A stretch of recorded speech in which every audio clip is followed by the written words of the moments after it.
So I'm outside of the unit here at an apartment building, and it's pretty loud with cars going by and whatnot, but we found a situation where we're here to measure for screens. There's no existing screen on the window, so we're going to measure here. But we also have another issue. This window needs to be repaired. And if you look here, the actual window frame is bent. Now, somebody could actually put a piece of something in there, maybe a pair of pliers or something, and pry that out. It would be fixed. We get to open the window, make sure it doesn't get broken. But I want to point this out because some people tell us, oh, your window screens aren't fitting, they might not work, and this is a situation. Sometimes we got to check the window and make sure that the window is actually not broken like this frame here, because a window screen will not fit up into that channel.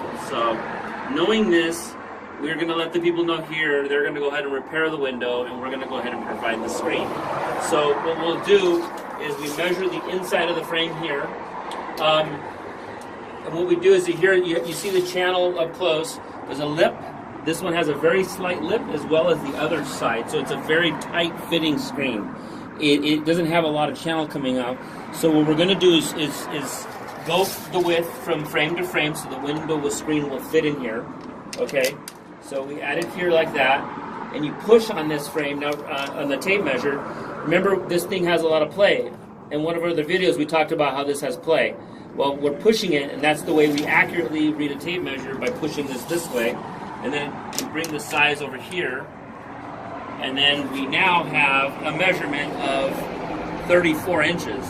So I would measure this as 34 inches on the width.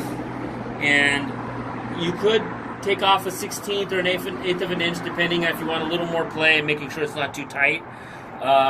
When people measure for screens, sometimes it's better to make it a little smaller, just to make sure it fits in the window. Okay, that's the width. The other thing is on the height here, we're going to go from the actual bottom of the channel here and push down on the tape. Okay, and then we're going to go to the edge here, and I know you can't see the inside of the frame, but this frame goes all the way up to 30 3/4 inches, so you have a little bit of play. Now, when we put springs in there, the proper way to do this is to basically go to the midpoint. So we're going to make this as 30.5 inches, and it gives enough room for the springs to have play.